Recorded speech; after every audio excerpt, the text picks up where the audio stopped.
mbola amin'ny fifaliana mirakariva ry havana malala no iarabanantsika rehetra amin'ny anaran'i Jesosy Kristy tompontsika no ny famindram-pony sy ny fitahinantsika tratran'izao andro zay rahantsika mandinika ny ten'Andriamanitra mandray hafatra avy amin'Andriamanitra koa izay mifototra amin'ny loha hevitra lehibe miaraka amin'ny Kristy ao amin'ny fitoerana masina. Andeha hiaraka hivavaka isika.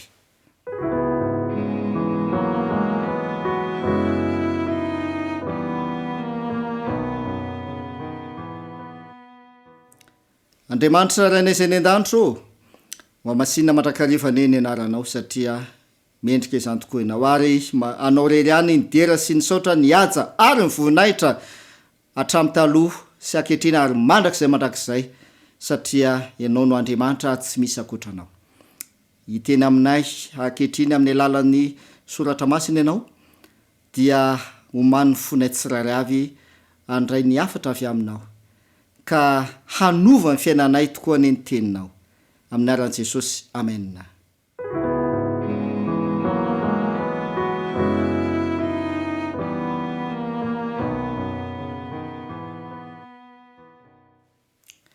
Mahafinaritra ny ten'Andriamanitra ry havana malala satria tena mitarika antsika tokoa ny ten'Andriamanitra araka volazan'ny Salamo 121 manao hoe fanelony tongotro sy fanazavana ny lalako ny teninao. Ny ten'Andriamanitra tokoa no fanazavana ny lalantsika, mitarika antsika ny ten'Andriamanitra ary mampafantatra antsika ny fahamarinana ny ten'Andriamanitra. Tena ny tenao ny fahamarinana izy ny ten'Andriamanitra. Jaona 7:70 manamasina azy ny fahamarinana ny teninao ny fahamarinana dia misaotra an'Andriamanitra sika no ny teniny izay omeny mitarika antsika ary ny ten'Andriamanitra no manazava ny diantsika izay mifandray indrindra amin'ny loha hevitra izay nitiniantsika dia le hoe miaraka amin'ny Kristy, miaraka amin'ny Kristy ao amin'ny fitoerana masina. Hitantsika omaly ary mahakasika le hoe fanatrian'Andriamanitra dia andao somary amitina fohifohitsika ny zavatra izay no nampitain'Andriamanitra tamintsika omaly. Dia hitantsika ny hoe na dia efa hita maso tamin'ny alalan'ny tabelina kely ny fanatrian'Andriamanitra dia mbola nahasa nanota ny zanak'Israely ary ny zavatra niseho dia izao tany anaty lainy no nanota izy ireo. Kanefa ny tabelina kely Andriamanitra dia manatrika eo amin'ny alalan'ilay tabelina kely dia ny zanak'Israely manota amin'Andriamanitra any anaty lainy ary lesona lehibe izay no raisitsika izany toejavatra izany dia ny hoe Andriamanitra dia manatrika anao mandrika riva Andriamanitra ary ny olana izay apetraky ny olombelona dia izao feratsika amin'ny toerana ray Andriamanitra, feratsika Andriamanitra. Azadino anefa dia Andriamanitra manerana zao rehetra zao, tsy hoe Andriamanitra ao am'izao rehetra zao Andriamanitra ka hoe any anaty hazo dia any koa Andriamanitra dia mahatonga anao hivavaka amin'ny hazo, tsia fa Andriamanitra manerana an'izao tontolo zao. Andriamanitra zay Andriamanitra mifehy an'izao tontolo zao.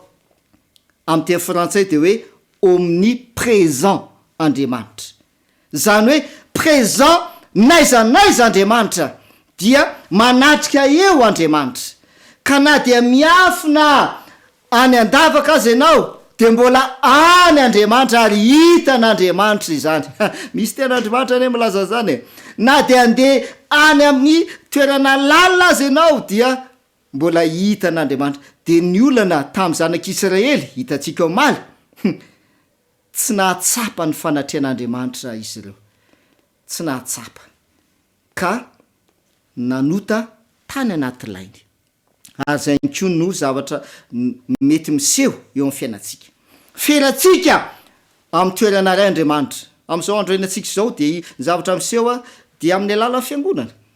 Satria io zany no heverentsika hoe toerana ho an'Andriamanitra. toerana ivavahana amin'andriamanitra ny fiangonana de ho zitsika hoe toerana masina io a tsy azo anaovana zao fitoerana io a de ho zitsika rehefa makana am-piangonana tsika dia manana zay fahatsapana zay hoe manatrika eo andriamanitra ao am-piangonana fa rehefa mialo ao am-piangonana ianao ka mandeha eny an-dalana na ao any atokantranonao de zavatra misy tsy tsapanao intsony hoe manatrika eo any andriamanitra e fangany am-piangonana ihany andriamanitra manatrika eo andriamanitra na ao atokantranonao dia eo andriamanitra manatrika eo andriamanitra ary zay no afatra tena nampitena tamitsika dia io zany le atsotsika amin'ny teny frantsay manao hoe sacralisation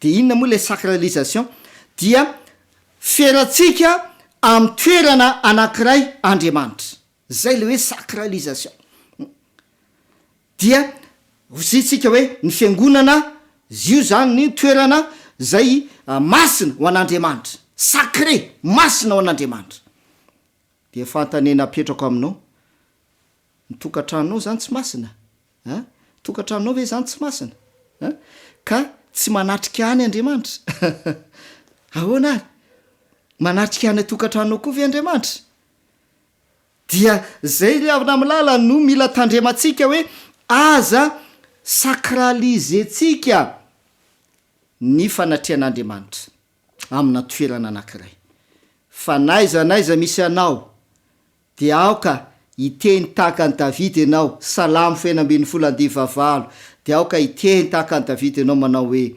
ataoko eo anatrehako mandrakariva Jehova ataoko eo anatrehako mandrakariva Jehova ary hitatsika ihany koa tamin'ny andro lasa hoe andriamanitra dia teonina eo amintsika le andriamanitra mandrakizay le andriamanitra masina indrindra dia teonina eo amintsika mahafinaritra zany ary ny zavatra ny ainany Mosesy dia voalazo amin'ny Exodosy 3:30 andiny 1:10 ndao nefa kitsika ny tena andriamanitra hoe ina mo tena tian'andriamanitra ho tanterahana raha nyteny izy ta Mosesy hoe manaova fitoerana masina ho ahy de ona eo aminy ao Exodosy 3:30 andiny 1:10 ahoana voalaza ny ten'andriamanitra ndao vakitsika ny voalaza zao ny voalaza Jehova ny teny ny fanatrika ta Mosesy tahaka ny olona miresaka amin'ny sakaizany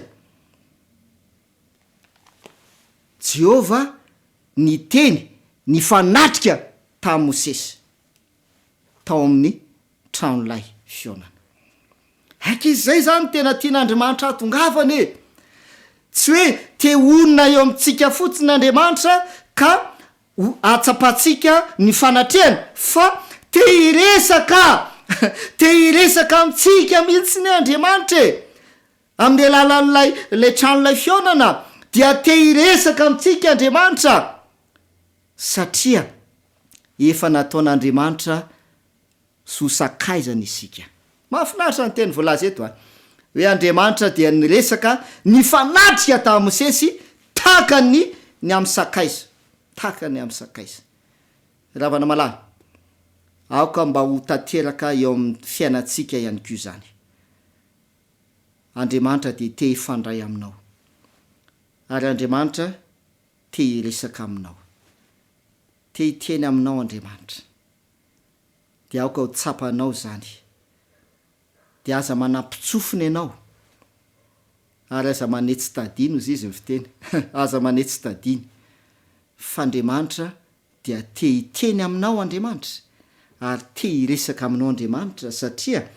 efa nataon'Andriamanitra sakaizany ianao efa nataon'Andriamanitra ho sakaizany ianao amin'ty andro fahatelo ity ary dia andinika isika an'ilay lohateny manao hoe manatrika ny fitoerana masina manatrika ny fitoerana masina inona ny tiana ambara amin'izany lohateny zany voalohany araka nefa voalazako teo dia antsoina hoe tranolay fionana lay toerana tranolay fionana de tena zay tokoa ny fikasan'andriamanitra ho an'ny vahoaka no hoan'ny olona ane amin'ny alalan'io toerana io dia te iona amin'ny olon'andriamanitra te iona amin'ny olon'andriamanitra tahaka ny natao tany edena fa izay tonga atao am'sa izy mba iona amin'ny adamaseva dia te iona amintsika andriamanitra zay ny afatra voalohany zay ho resitsika hoe manatrika fitoerana masina satria te iona aminao andriamanitra de misy teny milaza zany ao amin'ny ten'andriamanitra ao hoe miomana iona amin'andriamanitra ao miomana iona amin'andriamanitra ao tena vonina ny iona amin'andriamanitra ve isika tena fanaritsika ve zany hoe ifandray amin'andriamanitra izany iresaka amin'andriamanitra fa andriamanitra dia te iona amintsika tsirairavy de rehefa manatrika amin'ny fitoerana masina isika inona ny zavatra miseho ndao jerevantsika zavatra miseho tany anefitra ary rehefa namboarina ny taberna kely araka nio sary zay efa hitatsika io zany rehefa namboarina ny taberna kely dia zao ny endrika an'izy io ny vavadin'izy io a dia mitodika anatsinanana ny vavady mitodika anatsinanana ny vavady inona ty zany olazaina inona ny hevitra zany tsotra ihany rehefa manatrika ny taberna kely zany ny zanak'Israely dia miambo ny anatsinanana izy zay ny hevitra tia nampitaina rehefa manatrika ny taberna kely izy ary rehefa miditra ao amin'ny taberna kely izy ao amin'ny tranolay fianana dia miambo ny anatsinanana izy inona moa ny hevitra tia nambara am'zany tsotra ihany fa inona moa ny anatsinanana ny masoandro ane ny miposaka avy anatsinanana e aza dintsika zany fa ny masoandro no miposaka avy anatsinanana de rehefa miditra ny taberna kely zany ny zanak'Israely dia miambo ny masoandro izy miambo ny masoandro izy fa nahoana tsotra ihany ny Egyptianina de mivavaka tamin'ny masoandro ary ny masoandro dia nataon'ny Egyptianina ho Andriamanitra zay ny vavahany ny masoandro dia rehefa manatrika ny taberna kely zany zanak'Israely dia tsy maintsy miambo an'izany masoandro izany izy miambo an'izany masoandro zany izy zay Andriamanitry ny Egyptianina zay ny ankofana tany Egypta tany amin'ny toerana nanatevozana ravana malala ny afatra tia nampitaina amintsika amin'ty andro fahatelo ty am'le hoe manatrika ny fitoerana masina de tsotra ihany rehefa miaraka amin'ny Kristy ao amin'ny fitoerana masina isika dia tsy maintsy miambo lay Andriamanitra tsy izy izay mety narahantsika sy ny ankofatsika tsy maintsy miambo an'izany zavatra zany miambo any Egypta miambo ny Andriamanitra iny Egypta sy ny momba azy rehetra rehefa manatrika ny fitoerana masina ary rehefa miaraka amin'ny Kristy ao amin'ny fitoerana masina ny Egypta mampiseho inona ny Egypta fanandevozana ny Egypta mampiseho fanandevozana ny Egypta de milaza ny ten'Andriamanitra ao amin'ny Jaona 9:4-7 de ahoana voalaza ny ten'Andriamanitra am'izao andrenatsika zao Jaona 9:4-7 de ahoana izy ny ten'Andriamanitra ndao vakitsika zay voalaza Jesosy namaly azy hoe lazaiko aminareo marina de marina tokoa fa izay rehetra manota dia inona ozy izy andevo ny ota ravana malala zay rehetra manota dia andevo ny ota inakay zany manandevo atsika fahotana manandevo atsika fahotana manandevo atsika de rehefa miaraka amin'ny Kristy ao amin'ny fitoerana masina isika de mila miambo ny momba ny Egyptia rehetra zay nanandevozana sy ny sisa mila miambo an'izany isika tsy nazany fa ny fahotana de mahafinaritra ny voalazany ten'Andriamanitra andao maky tentsika amin'ny Ezekiela ary Ezekiela 4:4 ny andeny faheniny Ezekiela 4:4 de vakitsika ny andininy fahenina. Ahoana voalaza ny ten'Andriamanitra? Zao ny voalaza Ezekela 7:20 ny andeha fahenina. Koa ataovy amin'ny taranak'Israely hoe, ahoana lazainy Jehova? Izao ny lazainy Jehova Tompo, mibeba. De inona le hoe mibebaka? Inona ny tian'Andriamanitra mba ho ataotsika? Mibeba dia miambo ny sampinareo sy ny fahavetavetanareo rehetra eny miamboa ireny. Aike zay zany ny hevitra le hoe manatrika ny fitoerana masina dia miambo ny atsinanana ianao, zay tandido ny fanandevozana sy ny Andriamanitra tsy izy zay ny akofana tany Egypta, zay toerana nanandevozana. De rehefa manatrika ny fitoerana masina ianao miaraka amin'ny Kristy ao amin'ny fitoerana masina, de milaza ny ten'Andriamanitra ao amin'ny Ezekela hoe mibeba ary miambo ny sampinareo sy ny fahavetavetana rehetra. Miambo, zay ny voalaza. Mazava be le izy tena mifandray le ten'Andriamanitra ne. Miambo ny sampinareo sy ny fahavetavetana rehetra. Amin'ny fomba ahoana? Mibeba ozy izy, mibeba, fibebahana. Le havana malala, ny afatra tian'Andriamanitra ho ampitaina amintsika indray, ary tian'Andriamanitra iainantsika amin'ty andro fahatelo ty, raha manatrika ny fitoerana masina, ary raha miaraka amin'ny Kristy ao amin'ny fitoerana masina isika, fibebahana, fibebahana. Tian'Andriamanitra raha tena hibebaka marina isika, ka hiambo ny sampy sy ireo fahavetavetana rehetra izay nanandevo atsika, dia tsy maintsy adonona reny rehetra reny.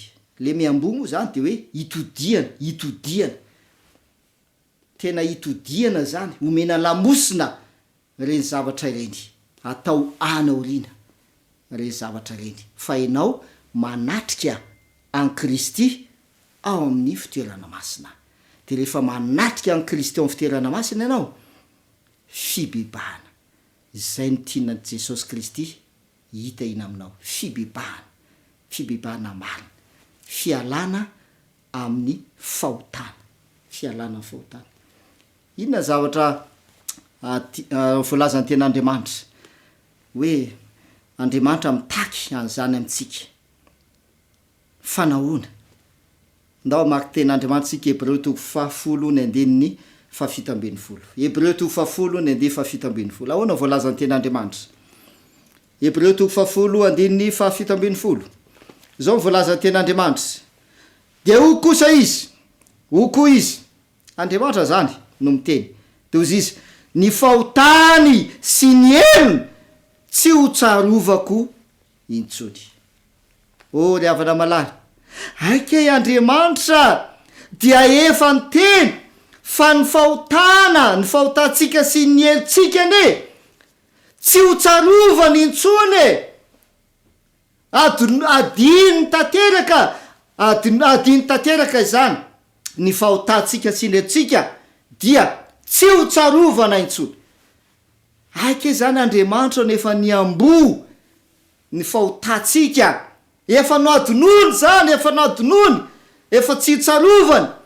De miantso atsika indray izy ankehitriny manao hoe mibeba, ary aoka hiambo ny sampinareo sy ny fahavetavetana rehetra. Satria Kristy dia efa nanadio ny fahotantsika rehetra. Kristy dia efa vonona ny hanadino ny fahotantsika rehetra sy ny elokontsika, fa miantso atsika izy hiaraka aminy ao amin'ny fitoerana masina. Miantso atsika izy hanatrika amin'ny fitoerana masina ka hiambo ny Egypta rehetra ianao sy ny momba ny Egypta rehetrarehetra. Fa hanatrika an Jesosy Kristy, hibanjina an Jesosy Kristy, ary hiaraka amin'ny Jesosy Kristy ao amin'ny fitoerana masina amin'ny alalan'ny fibebahana. Andriamanitra ne hitantsika rehetra ka ho tanteraka amintsika ne zany ten'Andriamanitra izany. Andao hivavaka isika.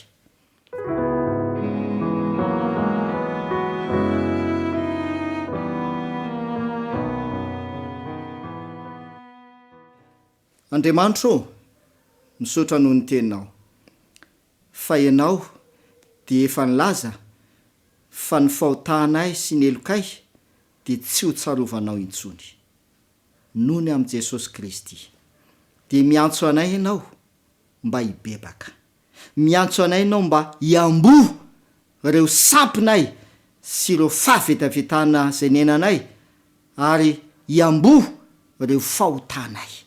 Ka hibanjina an Jesosy Kristy lay tompony sy finoanay sy mpanefa azy, hibanjina an Jesosy Kristy lay tompo sy mpamonjy anay ary hanaraka hiaraka amin'i Jesosy mihitsy ao amin'ny fitoerana masina ka hiaina amin'izany fibebahana marina izany ka tsy hiverina intsony any amin'ireo fanandevozana zay mbola namatotra anay. O Andriamanitra o, izany ny afatra zay nomenao anay tamin'ity andro anio ity.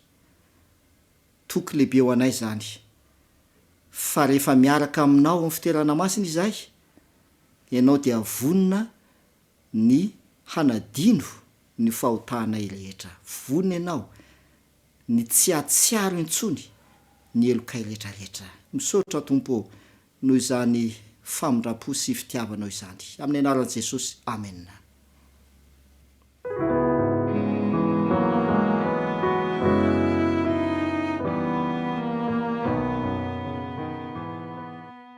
Andriamanitra ne hitantsika rehetra, Andriamanitra ne hanatanteraka ny teniny amintsika ka ho fiainantsika tokoa ne zany fibebahana miaraka marina izany ka tsy ho tsarovan'Andriamanitra intsony tokoa ne ny elokontsika sy ny fahotantsika satria miaraka amin'ny Kristy ao amin'ny fitoerana masina isika. Andriamanitra ne hitantsika tsiraravy mametraka ny mandram-peona ho amin'ny manaraka indray ny fahasoavan'ny tompony eo amintsika rehetra.